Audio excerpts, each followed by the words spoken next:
Buenos días, hermanos, bienvenidos una vez más a este culto online en donde podemos, a través de esta transmisión, estar juntos y alabar a nuestro Señor.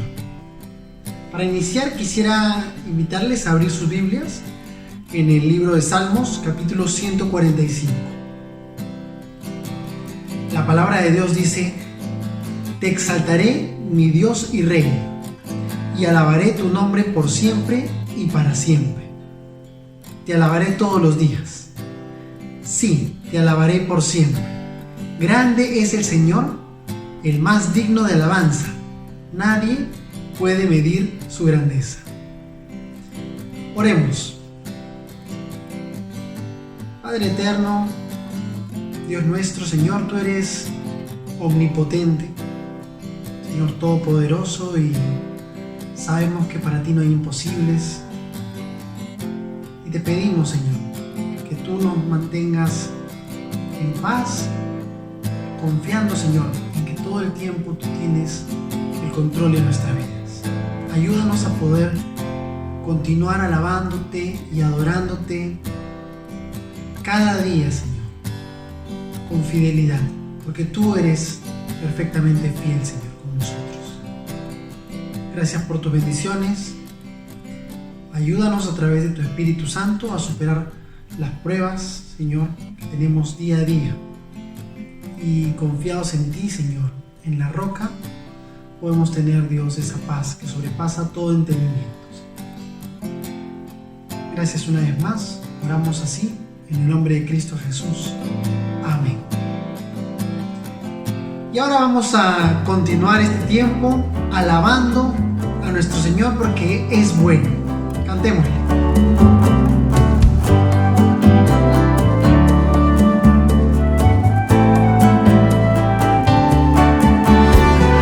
Puedes alabar al Señor, tu nombre, darte gloria, honra y honor. Por siempre puedes alabarte, Jesús, y gozarme en tu poder. Puedes alabar al Señor, tu nombre, darte gloria, honra y honor. Por siempre puedes alabarte, Jesús, y gozarme en tu poder. Porque grande eres tú, grandes son tus obras.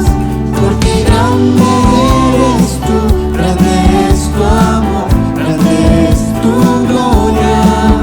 Porque grande eres tú, grandes son tus obras. Porque grande eres tú, grande es tu amor, grande es tu gloria. Puedes alabar al Señor, tu nombre, darte gloria, honra y honor. Por siempre puedes alabarte, Jesús, y gozarme en tu poder. Puedes alabar al Señor, tu nombre, darte gloria, honra y honor. Por siempre puedes alabarte, Jesús, y gozarme en tu poder. Porque grande eres tú, grandes son tus obras.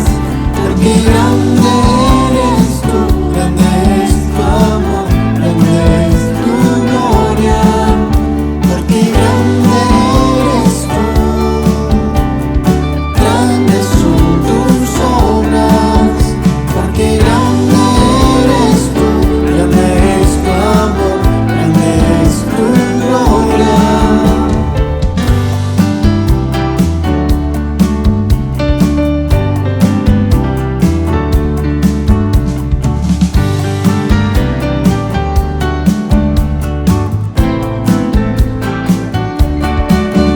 Porque grande eres tú, grandes son tus obras. Porque grande eres tú, grande es tu amor, grande es tu gloria. Porque grande eres tú, grandes son tus obras. Porque grande eres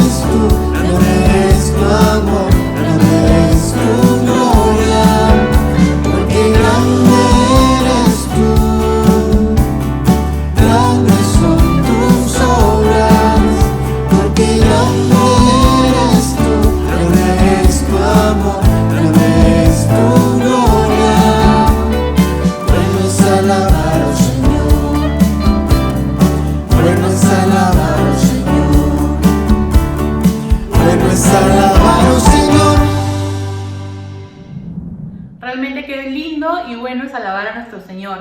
Y continuemos cantándole y diciéndole con esta canción: tú eres Dios, ese Dios del cielo y de la tierra. Y con gozo, Señor, te cantamos esta canción. Desde el fondo del mar, del más alto lugar, del más hondo abismo, te alabaré. Desde mi corazón, fuerte o débil esté, cada instante de mi vida,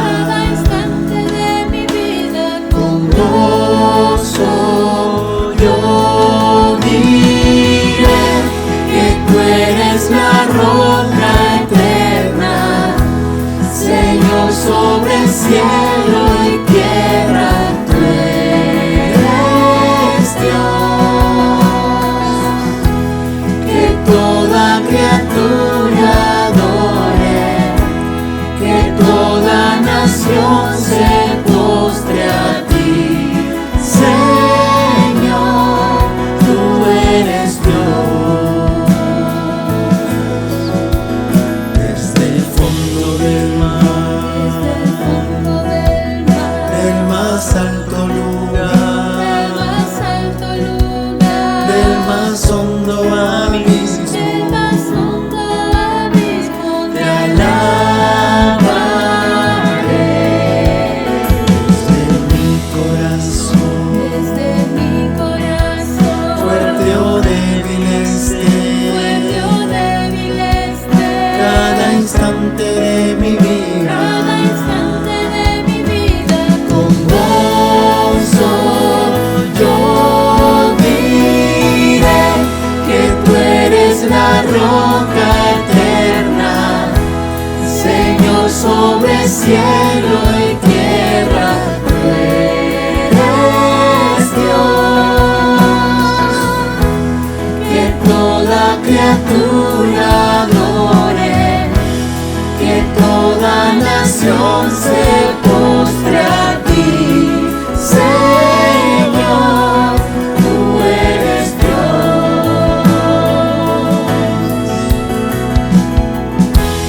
que tú eres la roca eterna, Señor sobre el cielo y tierra, tú eres Dios, que toda criatura adore, que toda nación se postre a ti, Señor, tú eres Dios.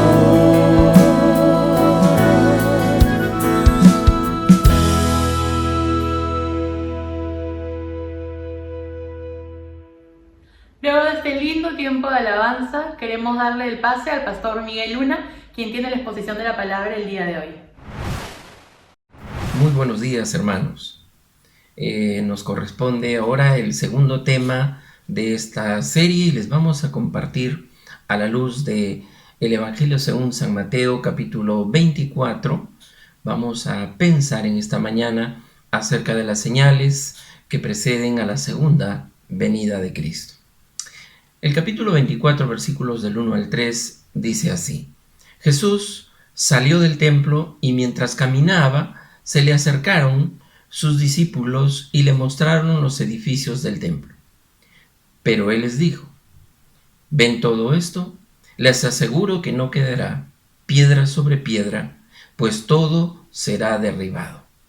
Más tarde estaba Jesús sentado en el monte de los Olivos, cuando llegaron los discípulos y le preguntaron en privado: ¿cuándo sucederá eso y cuál será la señal de su venida y del fin del mundo?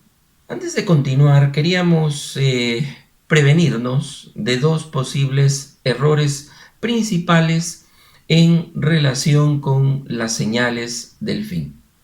El primer error que nunca debemos cometer cuando hablamos de este tema es el de tratar de fijar o establecer una fecha. Marcos capítulo 13, versículos 32 al 33, y su equivalente en Mateo 24:36, dice: pero de aquel día y la hora nadie sabe, ni aun los ángeles que están en el cielo, ni el Hijo, sino el Padre. Mirad, velad y orad, porque no sabéis cuándo será el tiempo. El segundo error es forzar todas las señales y colocarlas como si ya hubieran sucedido en el pasado, y hay corrientes teológicas que así lo hacen. El Evangelio está siendo difundido en todo el mundo. En este momento, por ejemplo, la gente en las zonas más remotas del mundo podrían ver este mensaje. Lo están escuchando en las redes sociales o por diferentes medios tecnológicos, por la radio, las satélites de la televisión. Miles de misioneros están en diferentes lugares. En cierta manera podríamos decir que hoy sí nos estamos acercando al cumplimiento de esa profecía. Y Jesús decía: y entonces vendrá el fin. Bueno, ubiquémonos en la primera parte de este capítulo 24 de Mateo. Jesús está saliendo del templo, luego lo vamos a ver ubicado en el Monte de los Olivos, mirando seguramente en dirección del templo también. El plan de Herodes de reconstruir el templo empezó en el año 19 a.C., pero solo se completa el año 63 después de Cristo. Entonces, la construcción de este templo del que está saliendo Jesús había tomado más o menos 80 años, y el templo fue terminado solo 7 años antes de que fuera destruido. Este segundo templo no solo era grande, inmenso, majestuoso, era un coloso, también era hermoso.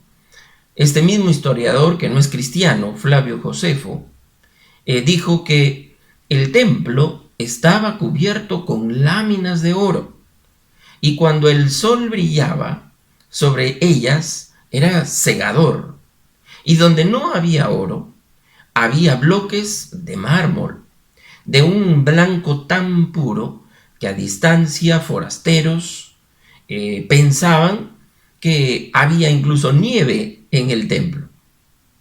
Llegamos al Imperio Romano.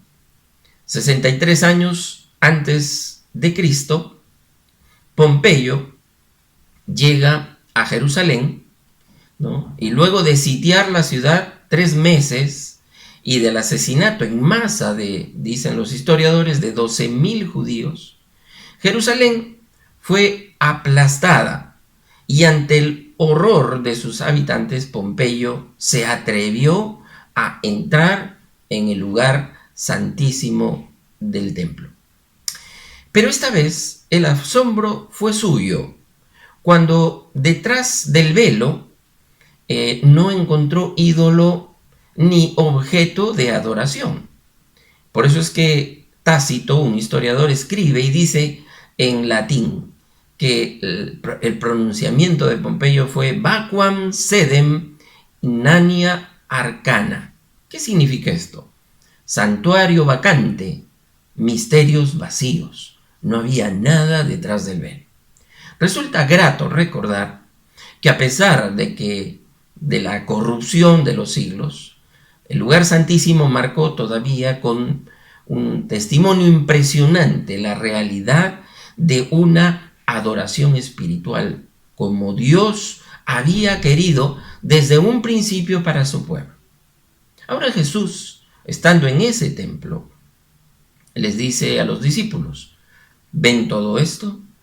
Jesús le dijo que voltearan y vieran bien ese templo, porque allí no quedaría piedra sobre piedra.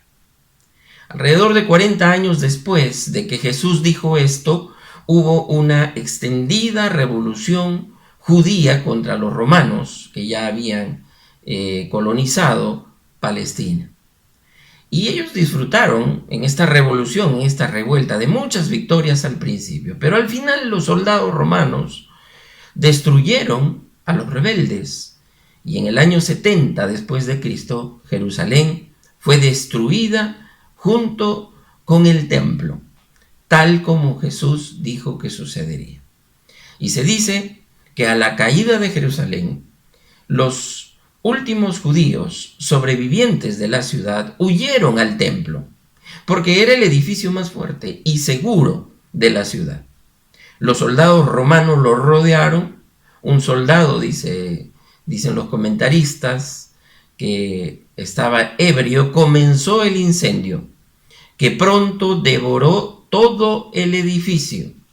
Y el trabajo de tallado de ornato en oro, que estaba, todo el techo, se empezó a derretir en las grietas entre las paredes de piedra del templo. Y para recuperar ese oro derretido entre las piedras, el comandante romano ordenó que el templo fuera desmantelado piedra por piedra. Debemos esperar entonces nosotros, luego del cumplimiento de esa profecía, también un cumplimiento literal para las otras que Jesús menciona. En segundo lugar, esta predicción de Jesús, esta profecía de Jesús provoca dos preguntas. Y en el versículo 3 del capítulo 24, ahí vamos a estar. Estando sentado, dice, en el monte de los olivos, los discípulos se le acercaron aparte diciendo: dinos, ¿cuándo serán estas cosas? ¿Y qué señal habrá de tu venida y del fin del siglo? Y están sentados, recuerden, ahora en el monte de los olivos, mirando la majestuosidad del templo. Y estando él allí, en ese lugar, distanciados del templo, sin embargo, viéndolo desde arriba, los discípulos le hicieron preguntas a Jesús acerca de su osada predicción sobre la destrucción del templo. Era lógico que los discípulos quisieran saber cuándo sucedería. Jesús hablaría sobre esta pregunta, pero solo en el contexto de responder las otras dos preguntas, que eran: ¿y qué señal habrá de tu venida y del fin del siglo? Los discípulos probablemente pensaron que solo hicieron una pregunta, porque en sus mentes la destrucción del templo, si iba a suceder, iba a estar unida al fin del siglo. Y ellos pensaban que eran eventos seguramente que podrían ser conectados. Pero en realidad hicieron dos preguntas. Y esta segunda pregunta, de qué va a ser del fin del siglo, es respondida en el resto del capítulo 24, que le animo a que usted lo pueda leer con detenimiento, tranquilo en su casa. La respuesta de Jesús fue dirigida principalmente a corregir este malentendido que podrían haber tenido los discípulos al relacionar, impactados como judíos nacionalistas, de saber que su maestro les decía que ese templo iba a ser ese majestuoso templo, que era la insignia, del judaísmo de la época, iba a ser destruido. Mientras Jesús responde esta importante segunda pregunta, hará comentarios ahora específicos y predicciones sobre el final de los tiempos. Estas predicciones están o han sido la fuente de desacuerdos, es verdad, significativos entre los cristianos que han intentado comprenderlas, interpretarlas. Tenemos una pregunta para ir entrando en materia. ¿Por qué Jesús no simplemente lo dijo tan claro que no hubiera posibilidad de que se pudiera malinterpretar? ¿Por qué? Una razón por la que la profecía puede parecer así un poco no clara es porque Dios quiere que cada época tenga razones para estar lista para el regreso de Jesús.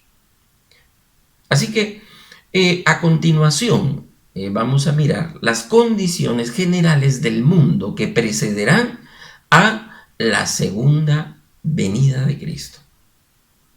El versículo 4, Jesús empieza diciéndoles: mirad que nadie os engañe. Ha habido tiempos en la historia de la iglesia donde impulsivas predicciones fueron hechas, históricamente, y muchos confiaron en ellas, resultando luego en gran decepción, desilusión y alejamiento. El versículo 6, la segunda parte, Jesús va a decir que a pesar de todo ello, aún no es el fin. Cosas como los falsos mesías, pestes, hambres, terremotos, ciertamente han marcado la historia desde el tiempo de la ascensión de Jesús. Pero no eran señales que anunciaban específicamente ya el final. Se dice que sucederán catástrofes, pero estas no son señales inmediatas al final. Vamos a explicarlo por qué. En medio de cualquier gran guerra, o cualquier gran hambruna, o cualquier gran hambre, es natural creer que el mundo está llegando ya a un final. Pero Jesús dijo que hay señales mucho más específicas que indicarán su regreso. Por eso es que les dice en el versículo 6, les hace la lista de lo que sucederá y les dice, pero aún no es el fin. En el versículo 8 usa Jesús una frase que nos grafica lo que está tratando de entregar a sus discípulos. Les dice, todo esto será principio de dolores. Aunque ninguno de estos eventos serán señales, así como lo hemos dicho, inmediatas al final, colectivamente son una señal. Son ya una señal con cierta anticipación. Y cuando Jesús describe estas calamidades como el principio de dolores, literalmente las llama principio de dolores de parto. Así como es verdad, y me parece excelente la ilustración que usa Jesús, los dolores de parto, ¿no? Cuando dice debemos esperar que las cosas como guerras, pestes, hambres, terremotos, etc., se irán intensificando, porque así son los dolores de parto, ¿verdad? Cuando una dama va a dar a luz, cuando alguien está por convertirse en mamá, los dolores inician y cada vez se van intensificando más. Entonces, ninguna de ellas, ninguno de los eventos mencionados serán, digamos, una suerte de señal específica. Pero ya hay que estar atentos. Porque atentos de pronto a las guerras grandes y pequeñas, guerras étnicas, guerras de toda especie que hoy se vienen dando, y no solamente que se vienen dando porque se han dado a lo largo de toda la historia, sino empezar a considerar su intensificación, la intensificación de la violencia y de la anarquía en el escenario mundial. Muchos piensan que las cosas van a mejorar.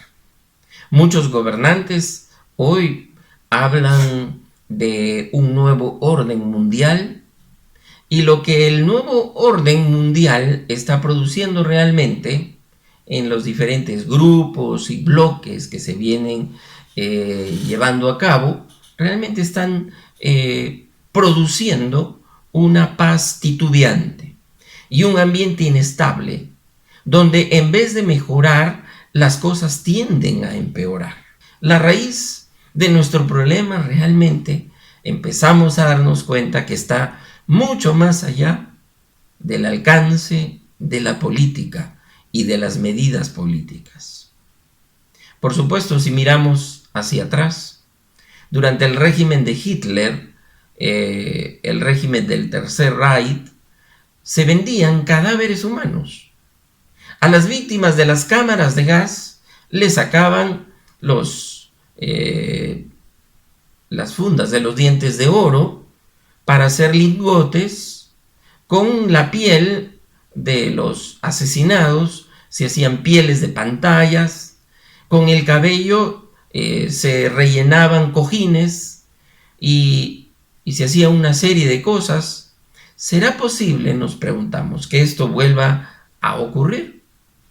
Tal vez cada uno de nosotros no estemos tan familiarizados con todas las atrocidades que se cometieron durante la Segunda Guerra Mundial, pero esto fue exactamente lo que ocurrió en Alemania. ¿Y por qué lo menciono? Porque muchos estadistas dicen que sencillamente la solución al problema de la humanidad es la educación. Sin embargo, Alemania era una de las naciones más cultas del mundo. Proporcionalmente era el país que contaba con el mayor número de personas con maestrías y con doctorados en diferentes ramas de la ciencia y la filosofía. La sapiencia se había concentrado en este país, y este país fue capaz de hacer eso que ahora todos denostamos.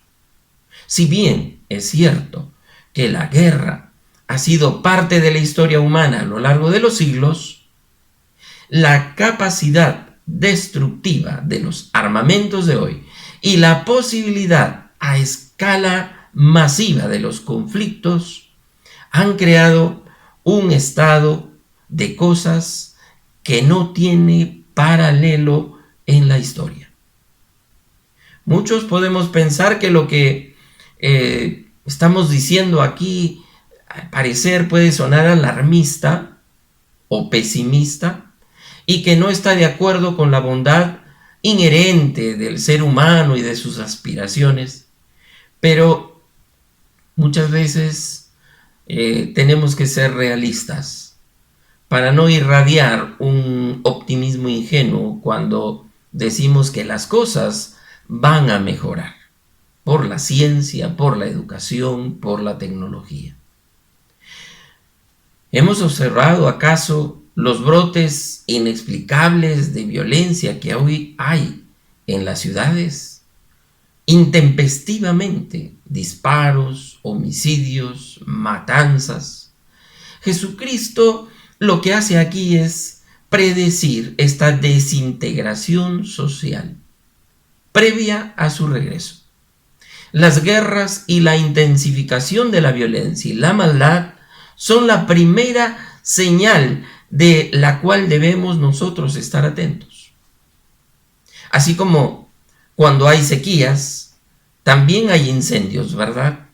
Incendios puede empezar con un matorral y se convierte en un inmenso incendio forestal. Y cuando el fuego ha consumido la vegetación y vuelven las lluvias, existe el peligro de las inundaciones porque ya no hay nada en la tierra que retenga el agua. La sequía, el hambre, los incendios, las inundaciones son cosas que suelen estar ligadas entre sí, además de todo esto. Por eso es que habrá hambres. El hambre en grandes sectores del mundo generará competencia y lucha entre los países por la obtención de alimentos. Hoy estamos luchando por la obtención de vacunas. El libro del Apocalipsis afirma esta profecía sobre el hambre, por ejemplo, que se avecina.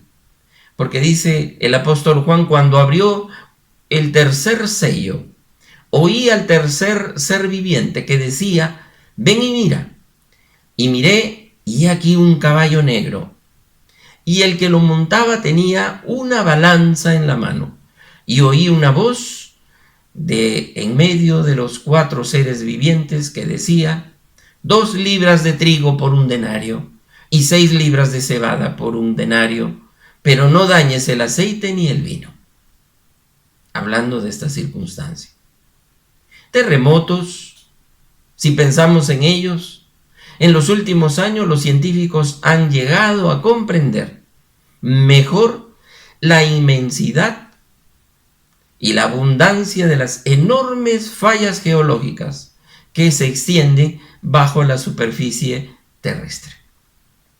Los terremotos que Jesús mencionó específicamente como presagio de su regreso serán fuera de lo común por su ubicación y magnitud sin paralelo. ¿Qué se puede esperar de todo esto? El versículo 9 es esclarecedor. Jesús les dice a los discípulos: os entregarán a tribulación y os matarán. Deben esperar ser perseguidos. Esto puede hacer que sus seguidores crean que el final está cerca, pero esta tampoco es una señal definitiva de su regreso. El pueblo de Dios será perseguido en el tiempo del fin, tal como lo fue al principio del cristianismo. Jesús les dijo a los discípulos algo que indudablemente se aplica a los discípulos, a los cristianos de hoy. El apóstol Juan dice: si el mundo os aborrece, sabed que a mí me ha aborrecido antes que a vosotros. Si fuerais del mundo, el mundo amaría lo suyo. Pero porque no sois del mundo, antes yo os elegí del mundo, por eso el mundo os aborrece. El mundo nos rodea y se va a poner cada vez más hostil para con el pueblo de Dios. Y eso es lo que vemos ahora. No tenemos que ir a otras latitudes. En nuestra propia nación vamos a tener cada vez un incremento en la hostilidad hacia el pueblo de Dios y las normas morales por las cuales rigen sus vidas. Las élites del mundo, de la política, de los negocios, de los medios informativos, culturales, se van a sentir condenadas por la verdadera iglesia de Dios, que va a fungirles de conciencia, que les habla, que les punza el corazón. El mundo se sentirá culpable ante la predicación de la iglesia, pero afectado. Como está escrito: todo aquel que hace lo malo aborrece la luz y no viene a la luz para que sus obras no sean reprendidas. Lo dice Juan. Versículo 10 del capítulo 24 que estamos tratando. Jesús añade algo más que es muy preocupante. Dice: se entregarán unos a otros. Es decir, que una de las señales no definitivas, pero específicas antes del regreso de Cristo, es la persecución. Revelará traiciones dentro de la misma iglesia, así como a los enemigos fuera. Entonces, el ataque ya no solamente vendrá de fuera, sino surgirá desde dentro de la iglesia. Versículo 11 dice: falsos profetas se levantarán y engañarán a muchos. Es triste que estos maestros tengan tantos discípulos, porque el pasaje dice que engañarán a muchos. Es doblemente triste que serán capaces de desviar a muchos. Sin embargo, cuando suceda, recordaremos que el rey dijo que así sería. Muchos serían engañados. El versículo 12 dice que por haberse multiplicado la maldad, el amor de muchos se enfriará. La mayoría del amor de los hombres es literalmente, o puede ser colocado en esta categoría, la del amor de muchos. Qué pregunta tan punzante para cada uno de nosotros. ¿Podríamos estar contados dentro de ese amor de muchos que podría enfriarse? Cuando Pablo le escribe a Timoteo, le dice: porque vendrá tiempo cuando no sufrirán la sana doctrina, sino que teniendo comezón de oír, se amontonarán maestros conforme a sus propias concupiscencias, que quiere decir malos deseos, y apartarán de la verdad el oído, y se volverán a las fábulas. El evangelista Lucas dice: cuando venga el Hijo del Hombre, se hace una pregunta: ¿hallará fe en la tierra. Jesús dijo en Lucas capítulo 21, versículo 28, cuando estas cosas comiencen a suceder, erguíos y levantad vuestra cabeza, porque vuestra redención está cerca. El aumento de presiones contra los verdaderos cristianos se halla ahora en el mundo occidental. Recordamos en décadas pasadas, en el siglo pasado, en los 70s, podríamos dar cuenta de tantos testimonios de presión, opresión y persecución sobre cristianos, pero de otras latitudes, países orientales, etc. Pero hoy hallamos todo esto ya en el mundo occidental. Eso es peor que la persecución. Así como toda el agua afuera de un barco no lo puede dañar porque está afuera y el barco ha sido construido para que esté rodeado de agua. Mas no así cuando el agua que lo rodea ingresa en él. Ahí ya estamos en problemas. Esa es la figura que quisiera usar ahora para pensar en la iglesia. Cuando el amor del pueblo de Dios se enfría, entonces el barco empieza a entrar en gran aflicción. Y la iglesia somos personas. El versículo 14 dice, y será predicado este evangelio del reino en todo el mundo para testimonio a todas las naciones, y entonces vendrá el fin. La persecución, los falsos profetas y la degradación general de la sociedad no evitarán el esparcimiento del evangelio.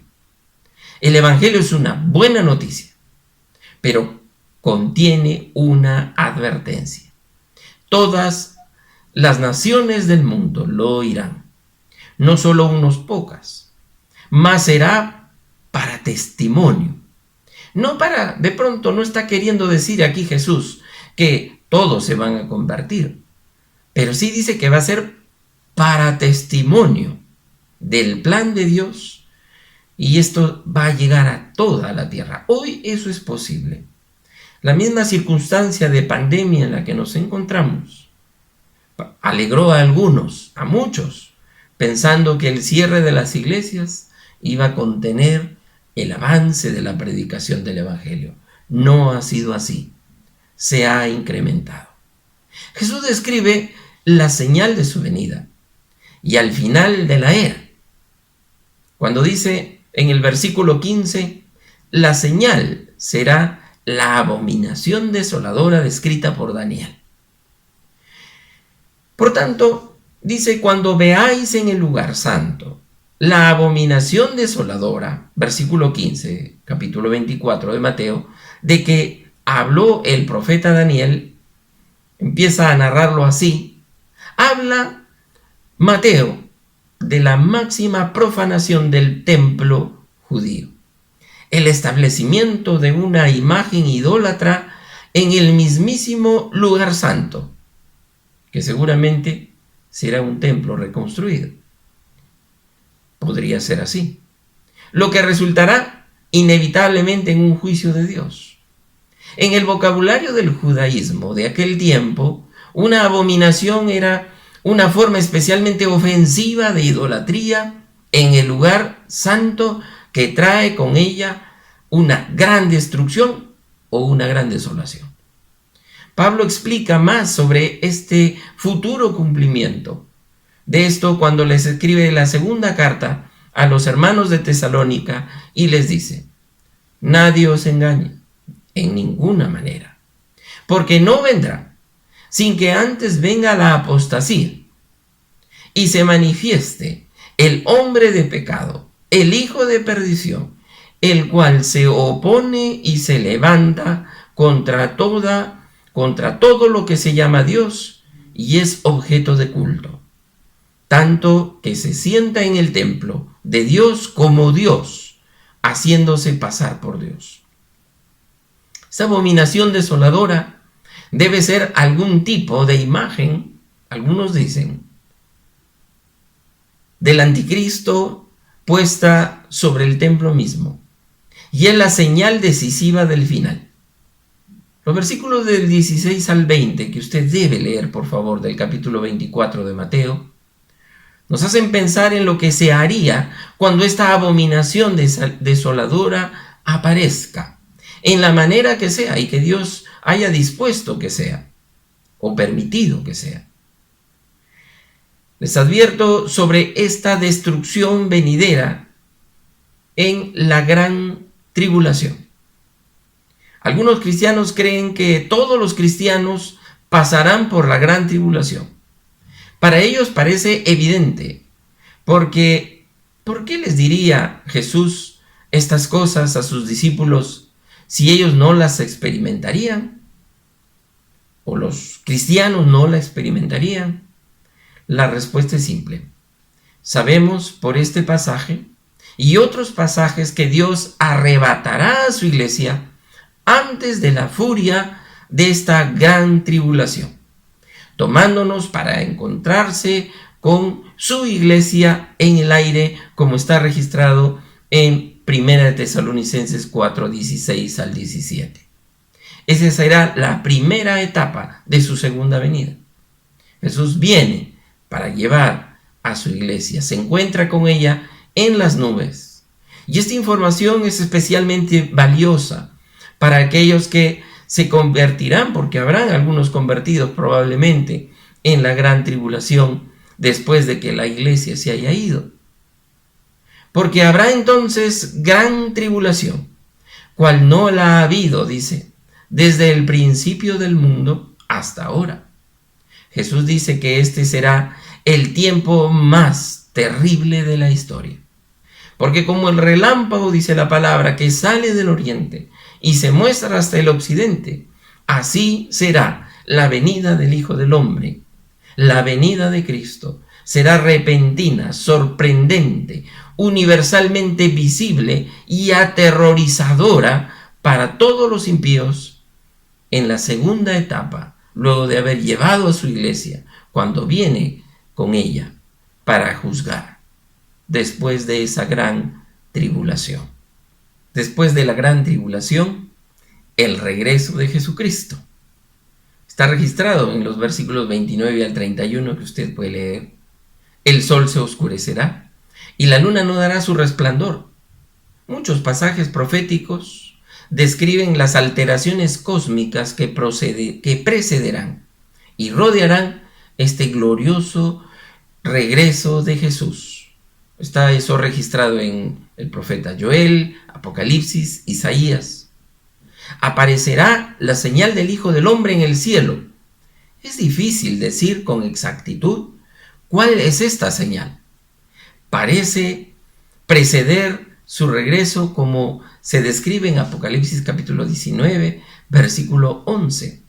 Tal vez esta señal está de alguna forma relacionada con las increíbles alteraciones cósmicas que van a preceder a este gran evento.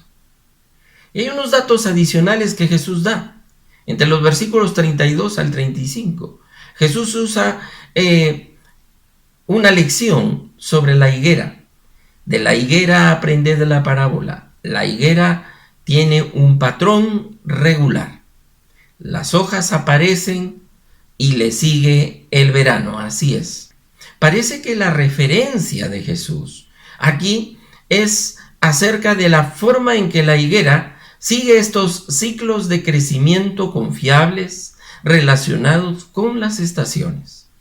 Y cuando ya brotan, viéndolo dice, ustedes van a saber que el verano está cerca.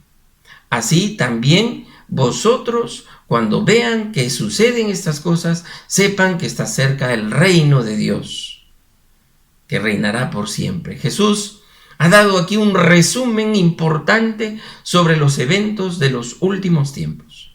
Surgirán catástrofes y persecuciones, pero estas en sí mismas no son la señal del final.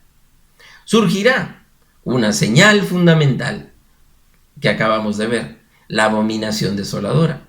Cuando la abominación desoladora aparezca, hay advertencias para Israel que huya después de esa situación de desolación.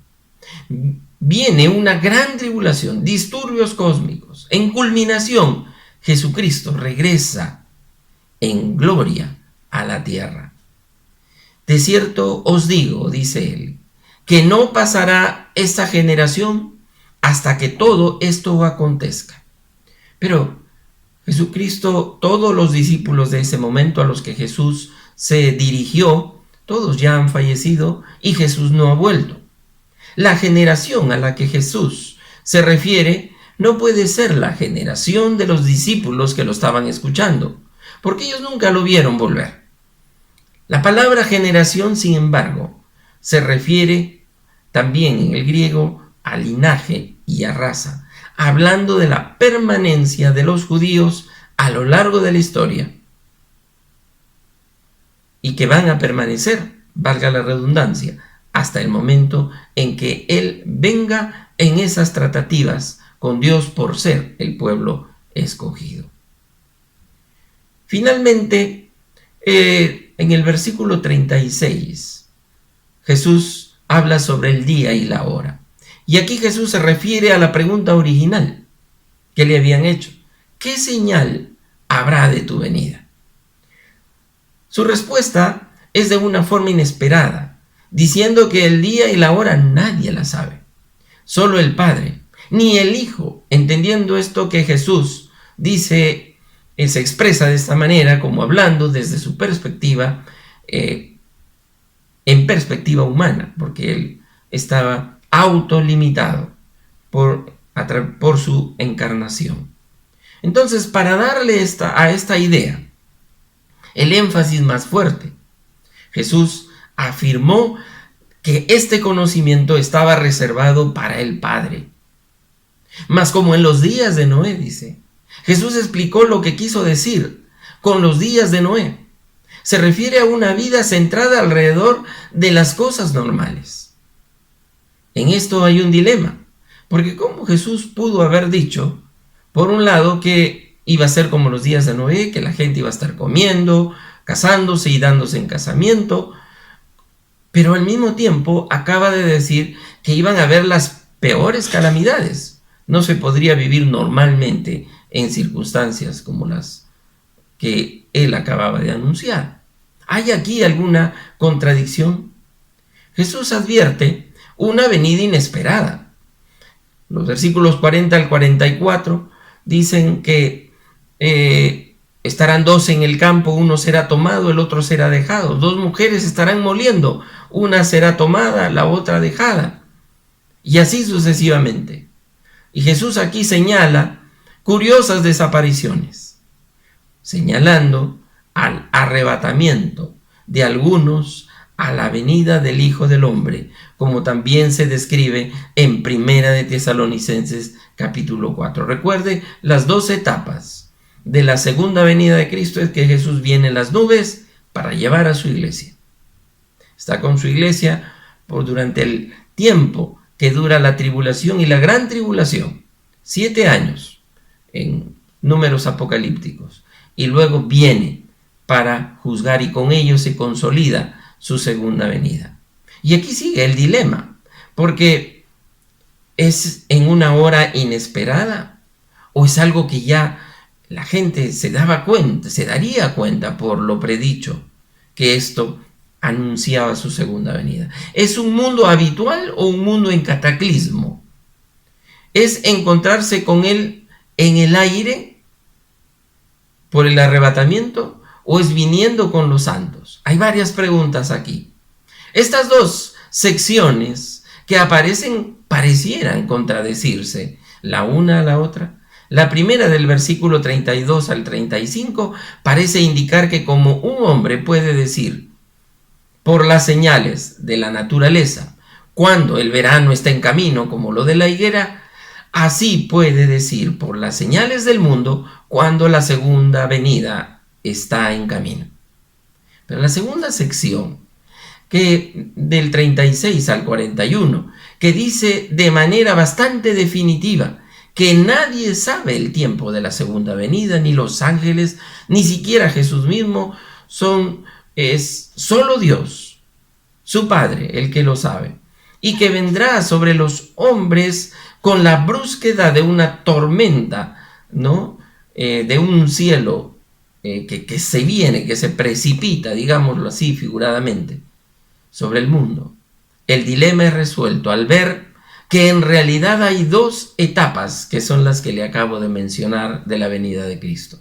Una es en el aire para la iglesia, comúnmente conocida como el rapto o el arrebatamiento.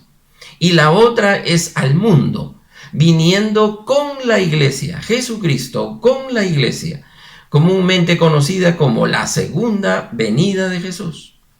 Y ahí las contradicciones en Mateo 24 obviamente quedan totalmente resueltas al ver que realmente hay referencias a estas dos etapas del regreso de Jesús. Termina él su mensaje hablando del siervo fiel y el malo. ¿Quién es pues este siervo fiel y prudente, el cual puso su Señor sobre su casa que les dé alimento a tiempo? Bienaventurado, dice, y también habla de un siervo malo que dice en su corazón: mi Señor tarda en venir, comenzaré a golpear a los consiervos, aún a comer y a beber con los borrachos.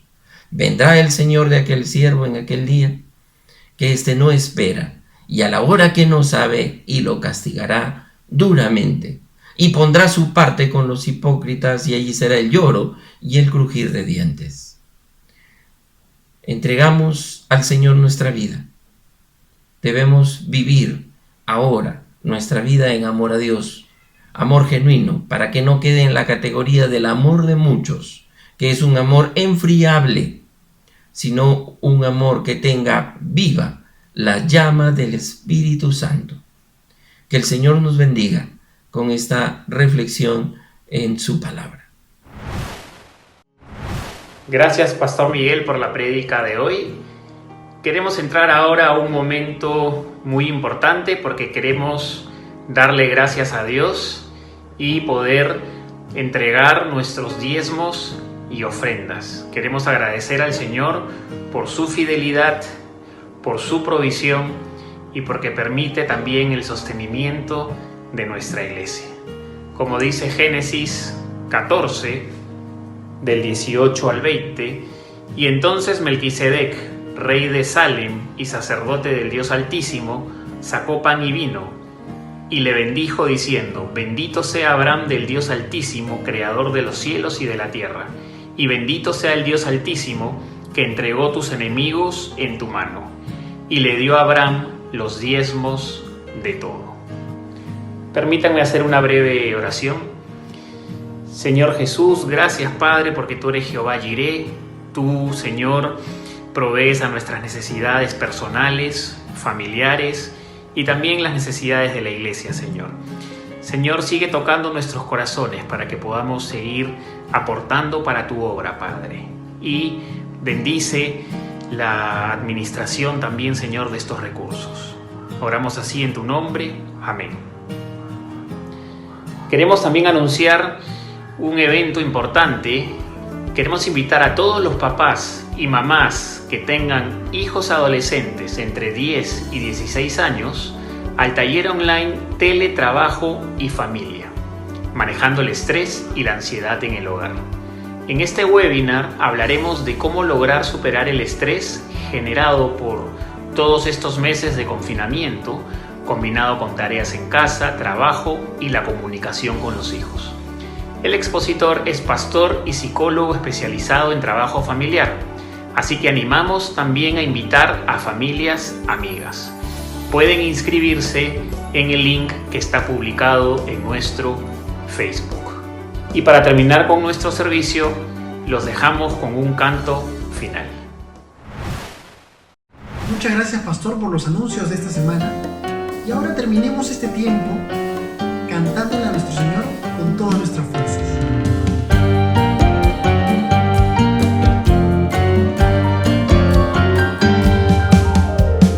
Alza tus ojos y mira, la cosecha está lista.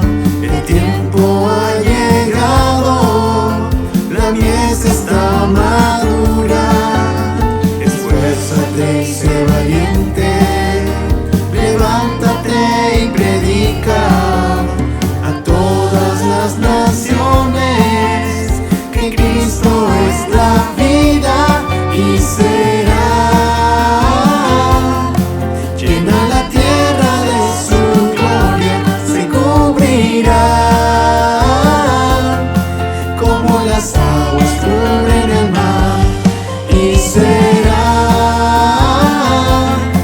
Llena la tierra de su gloria, se cubrirá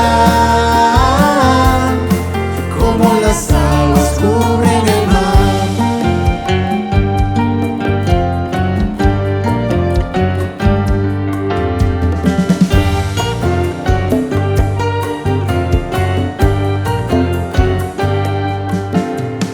Alza tus ojos y mira, la cosecha está lista, el tiempo ha llegado, la mies está madura. Esfuérzate y sé valiente, levántate y predica a todas las naciones que Cristo es la vida y será. Llena la tierra de su gloria, se cubrirá como las aguas cubren el mar y será. Llena la tierra de su gloria, se cubrirá como las aguas cubren el mar.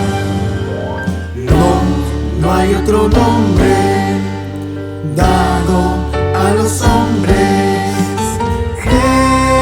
Jesucristo es el Señor y será. Llena la tierra de su gloria, se cubrirá como las aguas cubren el mar y será.